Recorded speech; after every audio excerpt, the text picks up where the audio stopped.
Hello everyone, welcome to Manisha మన్ను YouTube channel. ఈరోజు మన ఛానల్లో రెసిపీ ఏంటి అంటే బీరకాయ ఎండు నెత్తళ్ళ కర్రీ అండి. సో చాలా సింపుల్గా ఎలా ప్రిపేర్ చేసుకోవాలో ఈ వీడియోలో చూసేయండి. సో వీడియోలోకి వెళ్ళే ముందు కొత్తగా చూస్తున్న వాళ్ళు సబ్స్క్రైబ్ చేయండి.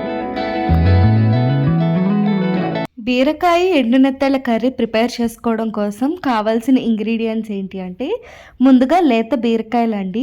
సో ఫ్రెష్గా ఉన్న బీరకాయలు తీసుకోండి, అప్పుడే కర్రీ అయితే చాలా టేస్టీగా ఉంటుంది.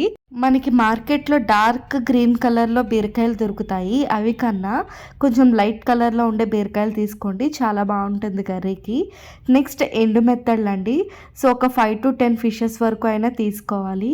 సో ఇవి ఎక్కువ ఉంటేనే ఫ్లేవర్ఫుల్గా ఉంటుందండి కర్రీ. నెక్స్ట్ ఆనియన్స్ని అయితే తీసుకోండి. నేను మీడియం సైజ్ ఆనియన్స్ని అయితే 2 తీసుకున్నాను. అండ్ 2 పచ్చిమిర్చిని తీసుకోండి. సో అంతేనండి, ప్రజెంట్ మనకు కావాల్సిన ఇంగ్రీడియంట్స్. ప్రిపరేషన్లోకి అయితే వెళ్ళిపోదాము.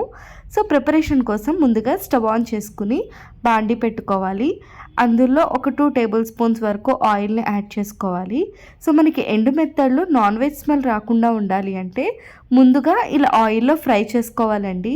సిమ్లో పెట్టుకుని అంటే లో ఫ్లేమ్లో పెట్టుకుని ఎండు మెత్తళ్ళు మాడకుండా స్లో ఫ్లేమ్లో కుక్ చేసుకోవాలి. అప్పుడే టేస్ట్ అనేది బాగుంటుంది, నాన్ వెజ్ స్మెల్ రాదు మాట. అందులోనే నెత్తళ్ళు ఫ్రై అవుతున్నప్పుడే మనం 1/2 టేబుల్ స్పూన్ పసుపుని యాడ్ చేసుకోవాలి. సో వన్స్ మనకి నెత్తళ్ళు అనేది ఫ్రై అయిపోయిన తర్వాత సన్నగా చిన్న చిన్న ముక్కలుగా కట్ చేసి పెట్టుకున్న ఉల్లిపాయలు అండ్ పచ్చిమిర్చి ముక్కలు కూడా ఇందులో యాడ్ చేసుకుని సో స్లో ఫ్లేమ్లోనే గోల్డెన్ బ్రౌన్ కలర్ వచ్చేంత వరకు ఫ్రై చేసుకోండి.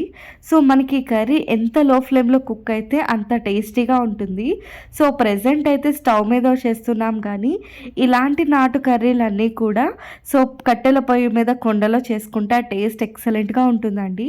ఆనియన్స్ ఫ్రై అవ్వాలి తొందరగా అంటే అందులో సాల్ట్ వేసుకుని మీడియం ఫ్లేమ్లో పెట్టుకుని కుక్ చేసుకోవాలి మూత పెట్టుకుని, అప్పుడు ఈజీగా మగ్గిపోతాయి అన్నమాట.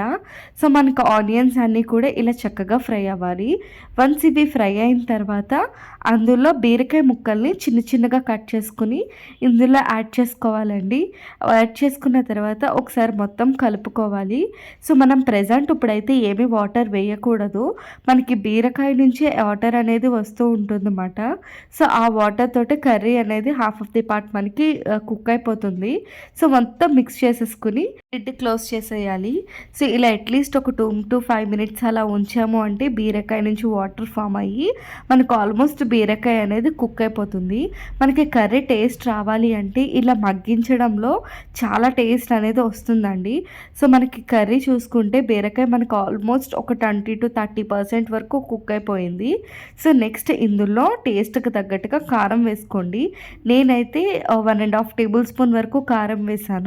అండ్ అందులో సాల్ట్ వేసుకుని మొత్తం మిక్స్ చేసుకోవాలి. ఇక్కడ సాల్ట్ కూడా చూసుకుని వేసుకోవాలండి. ఆనియన్స్ ఫ్రై అయ్యేటప్పుడు సాల్ట్ వేస్తాం కదా, సో అక్కడ వేసిన దాన్ని బట్టి ఇక్కడ మీరు చూసుకుని అడ్జస్ట్ చేసుకోండి. కారం వేసిన తర్వాత కూడా ఒక 2 minutes అలాగా మగ్గనివ్వాలి. సో మీరు వీడియోలో అబ్జర్వ్ చేసినట్లయితే సో మనం ఎటువంటి వాటర్ వేయకుండానే ఆయిల్ అనేది పైకి తేలింది కదా అండి. సో అంతలా మగ్గాలన్నమాట.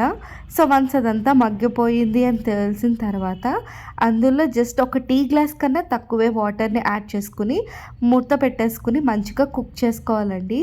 జస్ట్ ఎంతో వాటర్ వేయలేదు కాబట్టి ఒక 5 minutesలోనే మనకి కర్రీ అనేది ఇలా టర్న్ అవుట్ అవుతుంది. సో మంచిగా దగ్గరకు వచ్చేస్తుంది అన్నమాట. ఈ టైంలో కర్రీ అనేది కారం ఉప్పులు అన్నీ సరిపోయినాయా లేదా అనేది చెక్ చేసుకుని ఇంకా స్టవ్ ఆఫ్ చేసేయడమే. చాలా యమ్మీగా ఉంటుందండి టేస్ట్ అనేది. మంచి వేడి వేడి అన్నంలో ఈ కర్రీ వేసుకుని తింటే ఎండి చేపల ఫ్లేవర్, బీరకాయ ఫ్లేవర్ అంతా కూడా ఎక్సలెంట్గా ఉంటుంది. అండ్ ఈ కర్రీ కూడా సో మనకి హెల్త్కి కూడా మంచిదండి. ఇక్కడ నాకు సాల్ట్ సరిపోలేదు, సో నేను కొంచెం సాల్ట్ వేసుకున్నాను అనమాట. వేసుకుని మొత్తం మిక్స్ చేసేసుకుని ఇంకా డిష్ అవుట్ చేసేసుకోవడమే. సో ఇదండి ఇవాళ వీడియో. ఇంకా నెక్స్ట్ వీడియోలో మన ఛానల్లో ఎటువంటి కుకింగ్ వీడియోస్ కావాలి అనేది నాకు కామెంట్ చేయండి, సో దట్ నేను ఆ వీడియోస్ చేయడానికైతే ట్రై చేస్తాను. సో నేను చూపించిన ఈ టేస్టీ బీరకాయ ఎండు నెత్తళ్ళ కర్రీ ప్రిపేర్ చేసుకోవాలి అనుకుంటే సో మన ఛానల్ని సబ్స్క్రైబ్ చేయండి. అండ్ ఎక్స్పెషల్లీ ఈ రెసిపీని కూడా మీరు ట్రై చేసి ఎలా వచ్చింది అనేది నాకు కామెంట్ చేయండి. And thank you for watching. Don't forget to press the bell icon. Until then, catch you later. Bye bye.